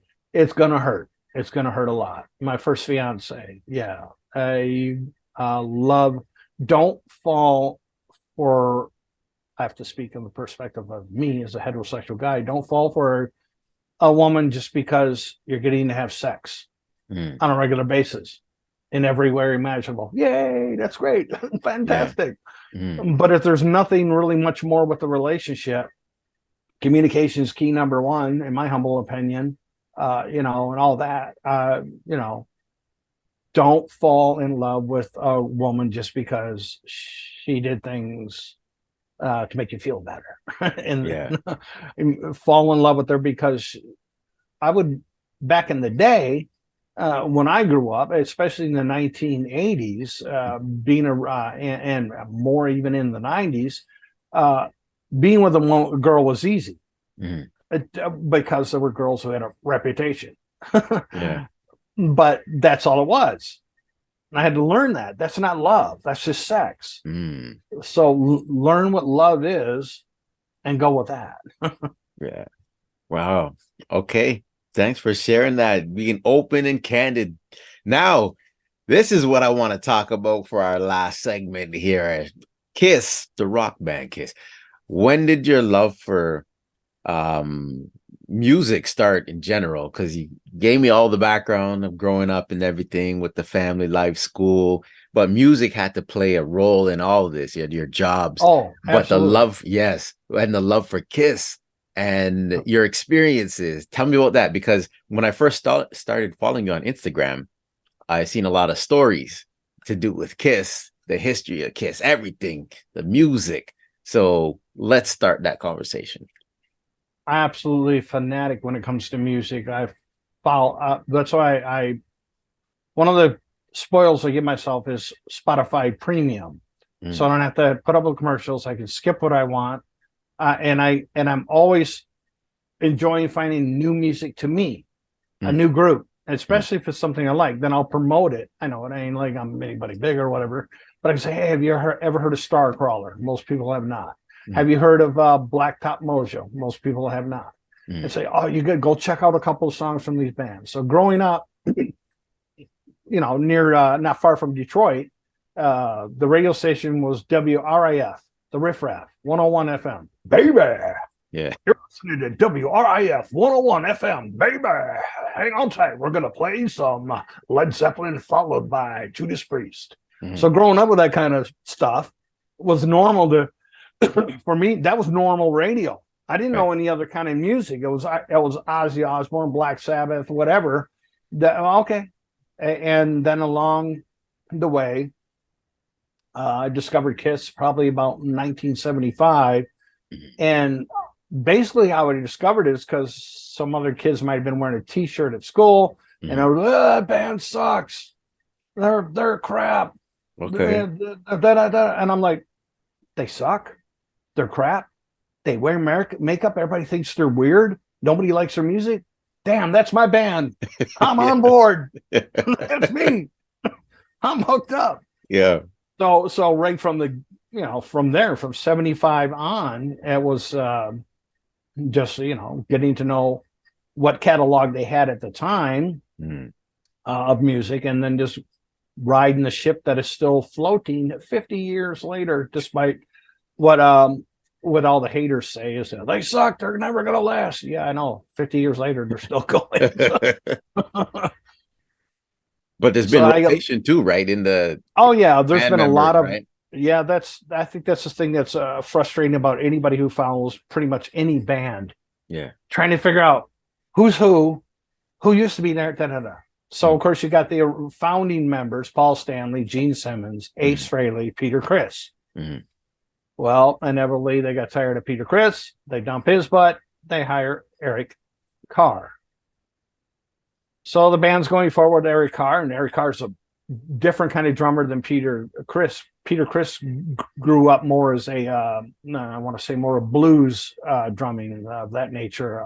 So Eric Carr's rock and roll. Yeah. I put a whole bunch of energy into the band.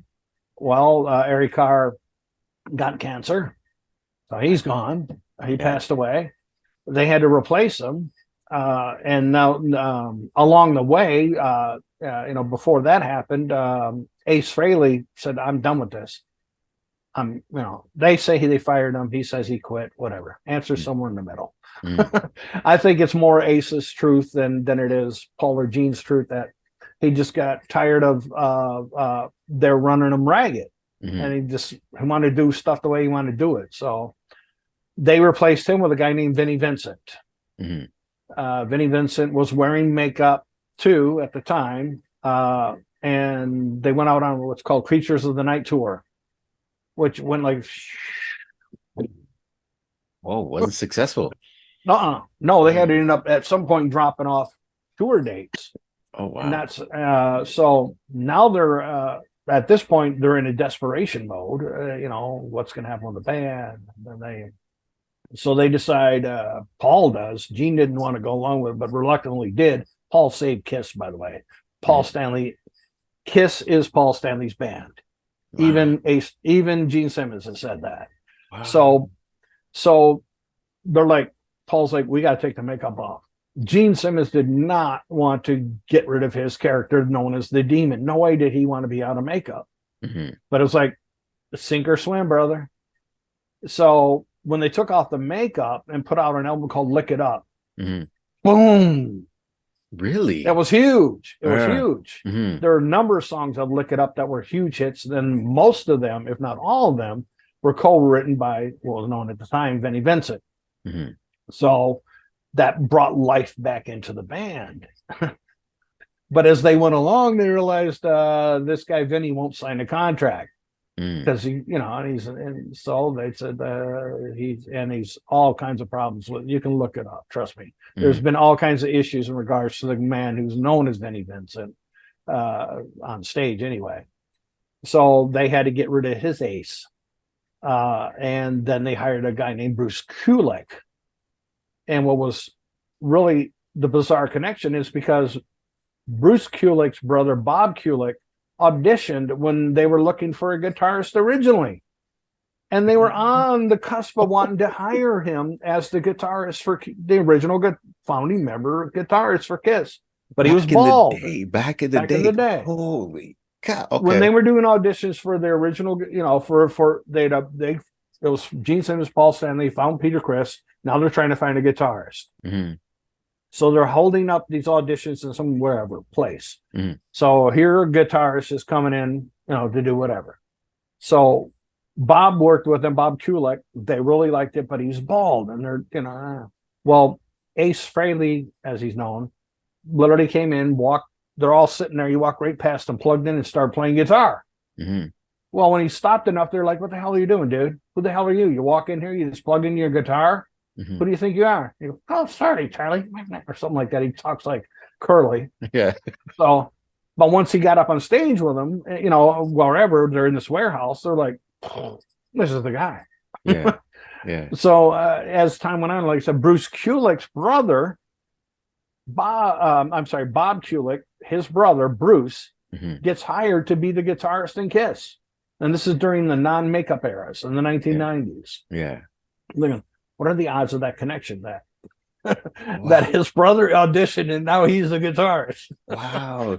But that's what happens though. Like in everyone's life, whether we're talking about one individual person, like I've had experiences where, I meet someone, when I'm younger, and then somehow later on in life, they come back in and help me out in some way. Or if you're looking at an actor who did something like, the whole um Godfather, I think Robert De Niro. I Yeah. forgot what it was. Someone auditioned for that role, but Al Pacino got the role. But it's weird, like the trajectories of the movie history with Pacino and De Niro, and then in Heat they have their first on-screen, dialogue where they were in The Godfather together, but they were never a thing because De Niro played the old Godfather, back in the days, so they were never on screen together. But their first on screen was in Heat. It was Yeah. A nice lot to of see. people thought that they thought, the whatever music movie companies behind that thought this is going to be a huge out of the park home run. I Yeah, got these two major known stars that have worked together but not been together on screen. screen. Yeah, Wrong. It wasn't. It did okay, but it didn't do what was what they expected thought. for Yeah, bringing these two icons together. right.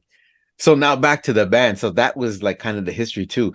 But let's still go back in the beginning. So you like this band, they're wearing makeup, and when I was younger I wasn't into Kiss, but of course there's songs that I like, but all you knew them for was the band that wears the makeup and Yep. and Gene Simmons' tongue when he's on Yep. his tongue and everything. Yeah.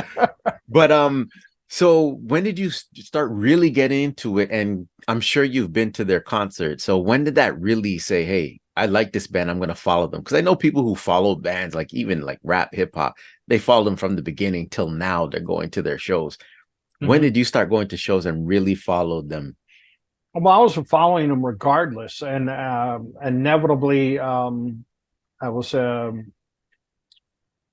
1983, Mhm. February 2nd, West Palm Beach was Yeah. the first time I saw them in concert, which was their Creatures of the Night tour. And Ace Frehley had just left the band and was replaced by Vinnie Vincent. So they're Mhm. all still in makeup. Okay. Front row. I was front row. Oh, wow. Mhm. That was, and after, excuse me, the day before they had an autograph session. Mhm. Um, a place called whatever Specs Music. There used to be, there used to be a place. I swear to God, you could go buy music, actual CDs and DVDs and shit, stuff like that. Trust me. So I got a really killer picture. I kept yelling out to Paul, because he's not looking up. He's, they just had come in, Paul, and he finally goes, what? And I go like this. Well, he did the same thing, and I got an awesome picture. Yeah. Not only is he in it, but the whole poster, loudest band in the world, was what they were promoting at the time. Mm-hmm. So I got their autographs, went to that show, and then years passed. I got involved with the radio station. As a regular caller, mm-hmm. And that was my in to be able to get free tickets. Yeah. So when they did their reunion tour, I went to that. Mm-hmm. And then years, I don't know exactly when, they went out with Aerosmith. Mm-hmm. And I went and I saw that. Mm-hmm. So, yeah, it was great having that experience of finally seeing it live versus videos. And, yeah, it's been a hell of a rocket ride. And then had it not been for COVID, mm-hmm. KISS would have already been done. They would have been done in 2020. Mm-hmm. But because of COVID, actually might have been 2019. Mm-hmm. But because of COVID, they had to cancel a lot of. They were on their end of the road tour. Yeah. COVID hits. They got to slam the brakes on everything. They can't go anywhere because nobody's going to let them go anywhere. Nobody's doing concerts. Yeah. So finally, when it all started lifting and clearing, now they want to catch up with the concert dates they originally had. Mm. Then they realized, well, it just kind of kept adding and adding and adding. And it got to a point where they realized, you know what, we're close enough to the 50th year anniversary. Mm. Why not ride the train out into the 50th year, which was February 3rd of this year. Mm. So that's what they are doing. They're out of country right now. They're going to be back in the United States soon. Mm. But yeah, they figured combine it both, into the road tour and 50th anniversary, whatever, wrap up. What's frustrating is that common people, who maybe they've seen KISS, they heard KISS, whatever, into the road tour. Oh yeah, bull crap, it's into the road. Okay, the truth is, it's going to be the end of them touring. Yeah, it doesn't mean they're done. They're done. It means they can pick a show. They can pick whatever you want to call it, festival. Monster festival. Okay, KISS decides they want to go play it. They'll go play it. Yeah. But what they're saying is we're not going to go from country to country, to state to state, to city to city anymore. We're done with that. We're in our 70s. Yeah. So, yeah, we're finished. It's crazy the longevity of like the Stones, Rolling Stones, the KISS. I don't even know about Aerosmith, but I see what's that guy's name again, man? Who's the lead singer on that? Who's the lead singer? Steven Tyler? Yeah, Steven Tyler, man. It's like these people are still rocking, still kicking. It's crazy, man. Well, the odd thing, too, is the fact that, okay, obviously you're aware that it goes back to when Napster was around. The music industry was just ripped apart and turned upside down. Yeah.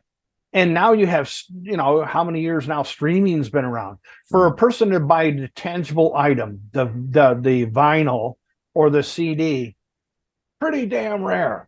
Yeah. So the whole industry has changed because those icon bands that you named, mm-hmm. they're making bank off their name. Right. Regardless. It's a business. They have their business and they got their band. They're making bank off their name regardless. Mm-hmm. And KISS, KISS. What can we put our logo on? Yeah, we'll do it. Yeah. So the whole industry's flipped upside down. So now it's like Gene Simmons has said, rock and roll is dead. It's dead. Mm-hmm. Where's the new band? Mm-hmm. The only band he could think of at the time was Foo Fighters. Mm-hmm. Foo Fighters have been around quite a few years now, though. Yeah. So regardless, all these bands that now and today with the names they are today, the newer bands, whatever you want to call them, mm-hmm. How they're making their money is they got to tour. Right. And usually, it's more rare now to find a band who's going out like a big band like Def Leppard. Def Leppard could go out with some couple opening bands, probably one or two you never heard of. Yeah. They could do that. Mm-hmm. But a newer band like Blacktop Mojo, which you probably never heard of, They couldn't go out, I don't believe, although they should be able to because they're that phenomenal, go out and headline a tour because not enough people know that name recognition. So they got to go out with these festivals where you got the big name bands and real big letters, and then it gets smaller and smaller and smaller and smaller. Yeah. But that's how they're making it. Get out on these tours. They're making the money from the promoters of the tours. Then they also get the merch. Yeah. But the album sales, the CD sales, gone. Yeah. The streaming money that artists make is crap. It's absolutely, they're getting raped and pillaged. And songwriters are now trying desperately to put up a flag and go, hey, us songwriters aren't getting jack crap for this stuff. So it's a whole different ball game in that realm of concerts. Yeah. So the last thing I'm going to say is, you being in this like industry, so you knew about music and the radio show and everything you've done. You see, and then you mentioned Napster, like people downloading for free back in the day, and it started. And there was LimeWire and another one, Kazaa.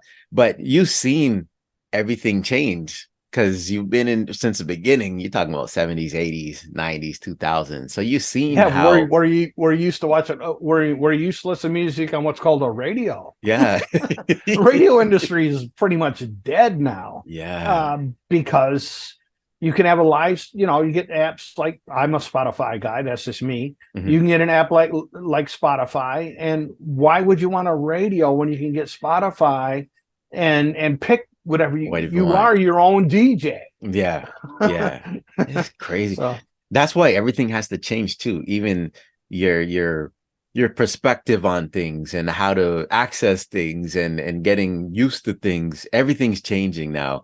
And you have to, it's almost like we're assimilating to the way society's going now, which is a good thing and a bad thing. You can pick and choose. It's like watching TV and having to sit through the commercials. If you PVR it, you can just skip commercials now, It's just crazy. I think if I could give anyone advice when it comes to music at all, anybody who's even I say I'm an avid music listener, but even somebody who's not, listen outside your wheelhouse. If you're primarily, I'm primarily rock, okay? But I will purposefully go, okay, I'm going to listen to some of this newer country music. I just want to hear what's out there. I want to hear some of this new, what's commonly referred to as rap music. I want stuff that's more on the classical side. Expand your wheelhouse. Like Paul Stanley has a band called Soul Station. Probably never heard of it. Soul Station is like a Motown band music. He's put out an album under Soul Station that's primarily it's music that's been out there before. There's a couple songs he's done himself. But if you heard it, you most likely ain't going to have a clue unless you know that distinct voice. You're not going to know that that's Paul Stanley. So that's the advice I'd say. Expand your wheelhouse. Try to, even if you're like, I hate country, try it. What the hell? Listen to one or two. I don't so much like when it comes to rap. I'm old school. There's this guy called Eminem. Yeah. So that's the era I came from. Yeah. And as far as I know, and I could be wrong, but as far as I know, Eminem has never in any of his raps used the N-word. And I understand the use of it. I understand the culture. Right. But it sure is nice to hear a rapper who avoids using the word just because they can use the word. Right. Yeah. Yo, thanks for this insight on this. Before I ask the last question, Ken, we're going to wrap up now. I want to ask you a few questions about Florida in no particular order, but some things I want to know. So I was in Clearwater. We were in the beach in Clearwater. And then I went to Miami. We went to Miami Beach. And then when we were on the plane, my wife was reading one of the things in the front of the seat holder, a magazine. And then she jumped on her phone and she was just Googling some beaches in Florida. And then she was talking about beaches that were highly known for shark attacks. So I don't like sharks. I'm afraid of sharks. And when I'm in the water, we don't go far out. But is Florida known is there some beaches that are known to just a shark attacking people? Do you know about this? I do not. I mean, I've heard there has been some recent videos in particular areas, especially on the ocean side, the east side of Florida, Okay. in regards to there was a shark that was coming really close to shore around people and stuff. I don't know any place that has that reputation. I myself, of course, way back in the day when Jaws came out, I Yeah. was scared crapless, but if I remember right, I was still up north then, but I was scared crapless of going in the water. Yeah. But I don't even, it doesn't even faze me. My perspective is, well, if it's going to happen, it's going to happen. I mean, I mean, I go in the water, I go about this deep in the water, Yeah. and then I stand on my hands. Okay. That's what I like to do. Yeah. I like to get down on the bottom of the water where it's quiet and feel around. Maybe I might find something down there, Mhm. but I've never been one to go, shark fin around here Yeah, somewhere. yeah. No. If it's gonna, like I said, if it's gonna happen, it's gonna happen. So, I mean, I've seen some idiot stuff. There's a guy who recently, I don't know if it was in Florida necessarily, but there was a TikTok challenge Yeah. to touch the nose of a shark. Yeah, this guy touched the shark on the nose. Guess what happened? Well, from about here down, he no longer has an arm. So he won the challenge. Oh, jeez. Yeah. Yeah. But what's No, that I know- saying? Play stupid games, win stupid prizes, man. Yeah. Jeez, man. Yeah. But yeah, that's Yeah. crazy. But yeah, okay, so that's the shark thing. So now alligators, man. So we went to Busch Gardens and we seen alligator. I sometimes get confused with the alligators and crocodiles. But where we were staying, I noticed that Florida has a lot of bodies of water around the housing, right? Just always bodies of water. And I read a sign that said no feeding the birds, no swimming, no wading, no feeding the alligators. And I'm like, are you serious? Are there alligators in like the residential areas? Oh, heck yes. Oh, absolutely. Absolutely. And there are I mean, it depends on, I know a lake that I've been to. Of course, it's got a big old sign there that warns you about gators and don't feed them or harass them. And I've actually seen that they have artificial islands there at this particular lake for filtration of the water. Yeah. So they have to pull these islands back to shore to shave them down. I've seen people in the water, and I'm thinking to myself, that's pretty damn stupid. I know, because I've seen the gators. But yeah, heck yeah, golf courses, any place. It doesn't even necessarily have to be a water source nearby, especially during their mating season. Big old gators. I'm talking, 10-footers that, like you're like, oh my God, that's a baby dinosaur. So yeah. So this is not like when that sign is there, that means you may. Yeah, it's not a myth. It's a fact. Even if there's an area where there's not a sign, especially if there is a water source that's big enough, like a wide enough creek or whatever. Some people don't call them creeks, or a pond or a lake. If it's somewhere, I would definitely be cautious to know, yeah, they're around. Yeah. Oh my God. They're pretty fast too. You get too close to one, they might be able to catch your ass. This is going in the teaser. This is going in the teaser. Yo, thanks for that insight. When I go back, my mom was worried about me. So watch out for the gators. But yeah, and the heat. Last thing I want to ask about. We talked about this. I don't know if we were recording at the time, but the heat has changed since back in the day, since when you got there. Is it hotter? Because like I said, I think we talked about it. When I was in Orlando, the heat was hot, like years ago when I was in Orlando. This time in Tampa, it wasn't that hot. Like I could take it. It's like Toronto heat, this humid weather we get. But and there was a lot of raining days when I went last week. But has it changed from when you first arrived in Florida till now? It's certain. My humble opinion, it certainly seems it has. Especially this year. Obviously, we did touch on this earlier. The temperatures at this time of year in Florida easily in the mid 90s, Yeah, we did low too. 90s. Mhm. Humidity level in Florida is always usually up pretty high because obviously it's tropics, rain gets done. You'll have a rain in the middle of the day, like 1 o'clock in the afternoon. That's, maybe 20 minutes long. Mhm. And then it's sun. Well, now it's a steam basket. Yeah. But especially this year, despite the fact that the temperatures are relatively the same, and actually the humidity levels, because I've been checking them, have been down in the 60, 70 range humidity wise. Usually it's up in the high 80s humidity wise. Mhm. So you feel that steam heat. Even with the humidity down, temperature where it is, it feels different. It Yeah. feels like it just feels heat, too Yeah. hot. Yeah. and Wow. and I'm wise enough to know that okay, I definitely got to make sure I'm keeping water in me, even if Yeah. I'm in even if you're in the shade. Some people get into that falsehood that okay, so what? I'm in the shade. Yeah, it's hot, but it's cooler in the shade, which of course it is. Mhm. I don't need the water. Mhm. Wait a couple hours. Let's see what happens. You'd be kind of feeling delusional and stuff. Yeah. Oh, wow. Okay.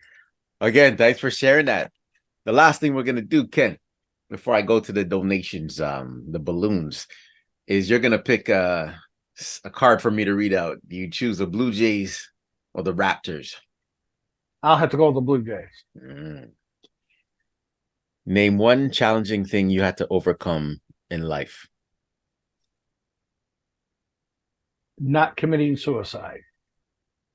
And it's taking me to where I am now because I can damn well guarantee you I have contemplated suicide many, many, many times because I just, whatever. So, yeah, I mean, I stood on a bridge back in 2017. I got myself as drunk as I ever been in my life. I was live streaming on Periscope and trying to convince myself to jump off the bridge. Well, someone who happened to be a follower of mine, who happened to be in the broadcast, knew I lived in Fort Pierce. They got off the broadcast. Somehow they got a hold of Fort Pierce Police Department, although it's nighttime. I don't know how they did it. So, unbeknownst to me, the Fort Pierce Police Department is looking for some guy who's on a bridge threatening to kill himself. Mind you, I'm as drunk as I've ever been. Well, obviously, I didn't. I got home. Before I could get out of my car, police were here. And, so they determined, okay, you're not suicidal, but you're drunk as hell, which flipped my life all upside down because I got a DUI. I had to give up my car. So that even after my wife had left, so it's like one thing on top of another, on top of another, on top of another. And then I'm like, I don't want this life. If it were a light switch, I swear I wish I could just go up and go. And I can't have a gun because I've been Baker acted more than one time. If you don't know what that No, I means, don't know what it is. that means you've been put in a mental health facility against your will. It's basically like prison, but you get to walk around. Supposedly they're going to help. Foolishly, the first time I ever did it, I voluntarily went into a mental health facility because I thought they could help me. I didn't know that they don't. They give you, usually they're minimum 72 hours. Day 2, they'll put you with a psychiatrist for about 15 minutes. He puts you on some sort of psychotropic medication, which won't take effect for months in your system. And then you basically have a good day, go. So I can't have a gun because of but I think that's a good thing because sometimes I think if I had a gun, there's the easy way, just, hey, here's a gun, put up, make sure to fill it with bullets just to be extra good. And then but I can't get myself there. So I guess that's a good thing. So yeah, that's that. I mean, yeah, it's not an easy, what I've learned I'm 59 now, is to get to a point where it's like, you know what? You damn well better start loving yourself. Cause I wasn't. And what's helped me, and be honest with you, I have a fair amount of female followers on Instagram. 99% of my followers are girls, and they're very attractive women. Mm. And it's helped me a whole hell of a lot that all of a sudden I'm getting these messages in, on my post or whatever. You're cute. You're handsome. Mm. Well, that's helped my self-esteem because I never felt that way. And I never thought a girl looked at me like that. Yeah. So that's helped kind of like maybe, the best lesson I've learned is I've been through some stuff that we didn't even touch on, is I got to keep moving forward. It's kind of like that movie, what's it, Castaway, where Tom Hanks' character finally gets rescued and he's back home and he's on an airplane, if I remember right. Mm. And he's like, something about he has ice in the glass. And wow, this is like luxury. And, and realizing that I could have died, but you never know what the tide's going to bring in. Like when it brought in the sail for him to get off the island. So I've kind of gotten to that point where I'm like, I don't understand why I'm still here, but I'm trying to figure it out. The hardest thing is I'd rather have a girl in my life. I mean, I was in a relationship for 22 years, 18 of it married. Yeah. But I figure the best thing I can do is fix me, love me, and keep moving forward. Thanks for sharing that, Ken. I think I did hear something about that too.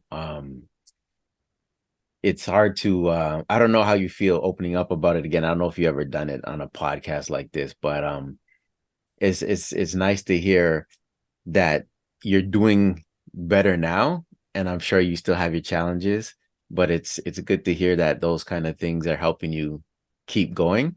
And I hope even conversations with people like me too help you keep going. And we have our interactions on, even though social media, but I like our interactions too. So you have a lot to live for, bro. Yeah, I mean, it doesn't bother me that I'm on a podcast. I'm not thinking it of that way. I'm thinking that I'm just talking to Peter.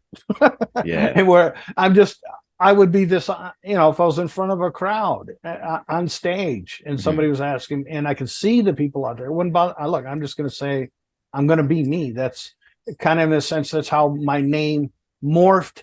Real Hey Ken was simply because of I wanted people to know it was the Real Hey Ken on Twitter, but it morphed into the fact that I'm real.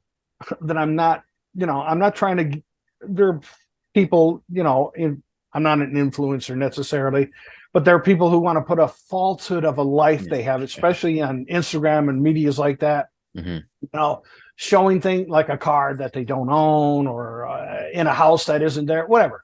Yeah. No, I'm gonna show you the sandpaper. Yeah. It's rough.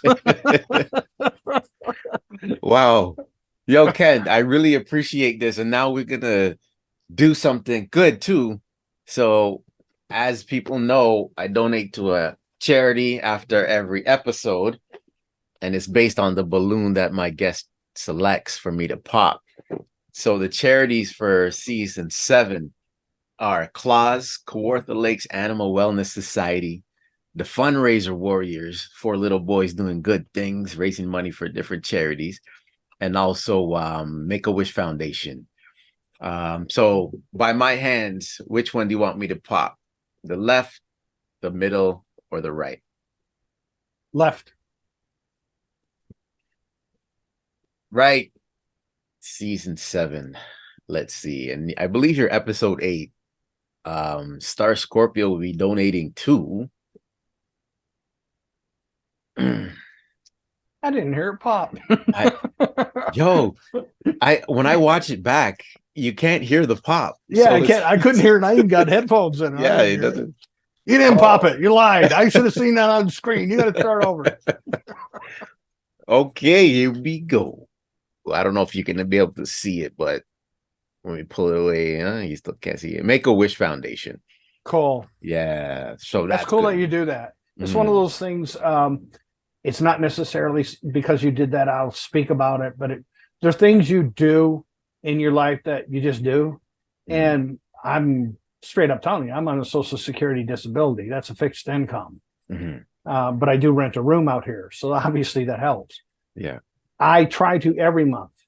If it's not Make-A-Wish, it's St. Jude's Hospital, or it's disabled veterans, something. Even if it's a 10 or $15, It's something. It's something I feel necessary for myself to do just because I want to do it, Right. not because just because it's not something to talk about, because it's not like if you're a person who does this kind of stuff, it's not like you're doing it because you want people to go, oh, you're great. Wow. Yeah. Or that you're expecting something in return. You Mhm. just do it because you can do it. And that's pretty cool that you're doing that. Thank you, man. And the way, just to let people know who haven't even listened to this, the way it started, like I started my podcast for whatever reason, I always talk about it, right? I wanted to do something. I was a comedian and I like talking to people. I want to share stories of others. And my daughter's friend, who's a tattoo artist, she was the first one who does my thumbnails and everything. But the reason I did it, I want to give back. So at my age, I've had experiences with people who pass from serious conditions like ALS, Alzheimer's, cancer. So I'm like, I want to give back to these charities. So that's how it started. And then it morphed into something bigger. I think for a couple of seasons, I had my guests choose the charity of their choice and I would donate to their charities. But it just feels good giving back. Even like you said, 10, 15, $20, things like that. It all helps out. It accumulates, and it's the thought behind it. But yeah. Yeah, exactly. And like I said, I think it's commendable that you do that. And there are the people out there that I'm sure do that and do it the same way. They just do it. And it is like myself, it's hard for me to speak highly of myself. Okay. But I'm not like I'm waving a flag, but it's somebody out there doing that. That's great that they're doing it. Whatever it is. Make-A-Wish, I can definitely think of John Cena, former wrestler, who's got like the record, for going to see people who have the issues where they're going to be gone.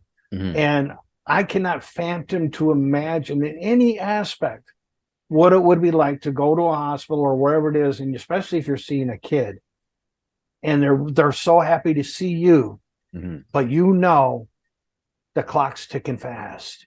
That's got to be highly challenging. Yeah, I know. And my guest too, Doreen, I met her on my other channel.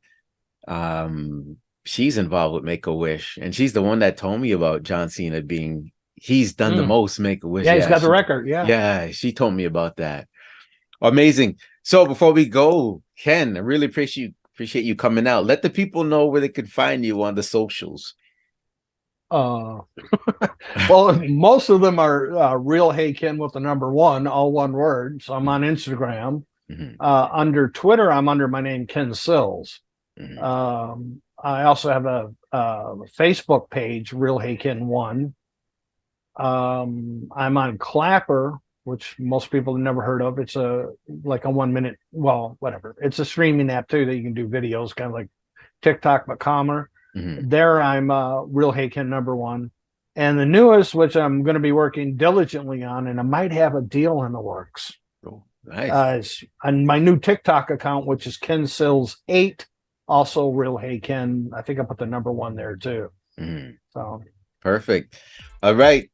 Season 7 with Ken Sills, star Scorpio, and we out.